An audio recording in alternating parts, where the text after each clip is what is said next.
Bismillahirrahmanirrahim. Assalamualaikum warahmatullahi wabarakatuh. Alhamdulillahirabbil alamin. Allahumma shalli wa sallim ala sayyidina Muhammad wa ala ali sayyidina Muhammad.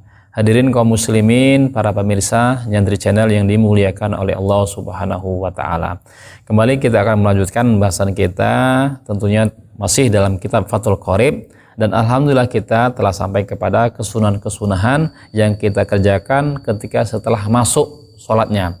Kalau pada video sebelumnya, kesunahan-kesunahan yang dilakukan sebelum waktu masuk sholat. Qala al-musannifu rahimahullahu ta'ala wa nafa'ana bihi wa bi ulumihi fid dharaini amin. Wa sunanuha ba'da dukhuli fiha syai'ani.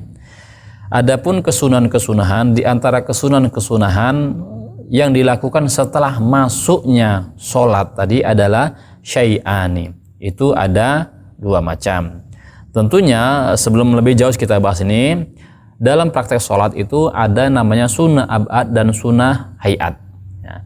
Pengertian atau nama lain daripada sunnah ab'ad itu sendiri adalah ketika seseorang lupa atau tidak mengerjakan di antara kesunahan-kesunahan ini, maka dianjurkan baginya untuk melaksanakan sujud sahwi. Meskipun tidak ia lakukan sujud sahwi ini, tetap sholatnya menjadi sah. Artinya kesunahan saja yang dilakukan seorang ketika meninggalkan kesunahan-sunnah abad ini dianjurkan untuk melaksanakan sujud sahwi. Wa sunanuha ba'da dukhuli fiha, adapun kesunahan-kesunahan artinya sunnah abad ba'da dukhuli fiha, ketika masuknya sholat itu adalah syai'ani, ada dua. At-tasyahud awal, yang pertama adalah tasyahud awal. At-tasyahud awal yaitu bacaan at-tahiyatul barakatuh, itu di tasyahud awal. Karena kita mengenal ada tasyahud awal dan tasyahud akhir. Tasyahud awal ini adalah bagian daripada kesunahan sunnah ab'ad. Nah, begitu juga kalau bacaannya tentunya juga berlaku juga hukum kesunahan ab'ad yang lainnya, yaitu duduk al-julusu fi tasyahud awal. Kemudian wal kunutu fi subhi, sunnah ab'ad yang selanjutnya adalah kunut di waktu subuh. Tepatnya di mana? Fi i'tidalir raq'ati ats-tsaniyati minhu. Itu letaknya adalah ketika i'tidal pada rakaat kedua ketika sholat. Wa huwa, yang dinamakan kunut tadi adalah lughatan ad-du'a, yaitu adalah doa. Wa syar'an dzikrun makhsusun, yaitu ada zikir-zikir yang khusus. Nah, bagaimana itu bentuknya? Bagaimana itu lafal bacaan yang khusus tadi? Wa huwa Allahumma hdini fi man hadain wa afini fi man afain wa tawallani fi man tawalid ila akhirih. Ini adalah bentuk-bentuk daripada lafal kunut di waktu subuh tadi ini.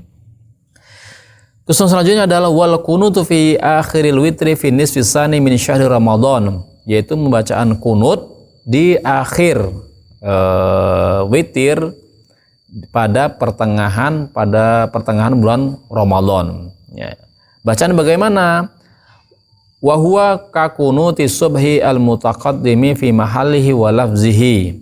Itu bacaannya, tempatnya itu sama ketika di akhir, yaitu pada rakaat terakhir dari witirnya. Wala tata'ayyanu kalimatil kunuti as-sabiqati. Nah, maka bacaan kunut di waktu kunut witir ini tidak mesti sama dengan kunut waktu subuh. Meskipun tempat dan lafalnya sama, boleh diganti yang lain. Falau qanata bi ayatin tatadamman du'a, maka seandainya jika kita melaksanakan sholat dan kemudian kita mempraktekkan kunut witir ini dengan tidak bi ayatin, dengan ayat tatadamman du'a, yang ayat ini mencerminkan doa, faqasadal al-kunuta, dan kemudian ia maksudkan bacaan doa tadi diniatkan untuk kunut, hasrat sunatal kunut, maka baginya tetap mendapatkan kesunahan daripada kunut itu. Inilah diantara kesunahan sunnah ab'ad yang dilakukan ketika kita setelah masuknya waktu sholat. Yang pertama adalah tasyahud awal yang meliputi kepada bacaannya dan duduknya. Dan kemudian yang kedua adalah ada kunut, ya, kunut di waktu subuh dan segala macam bentuk bacanya. Ada kunut witir. Dan begitu juga ada juga sholawat kepada keluarga Nabi pada tasyahud akhir sampai innaka hamidum majid. Demikianlah bacaan-bacaan atau kusunan-kusunan abad yang dilakukan kita orang yang sholat baik laki-laki ataupun perempuan ketika melaksanakan sholat. Dan tentunya ketika kita tidak melaksanakan sunnah-sunnah ini, maka sangat dianjurkan bagi kita untuk melakukan sujud sahwi. Kalaupun tidak kita praktekkan sujud sahwi itu tentunya tidak apa-apa. Wallahu a'lam bishawab. Wallahul muwaffiq ila aqwamit thoriq. Assalamualaikum warahmatullahi wabarakatuh.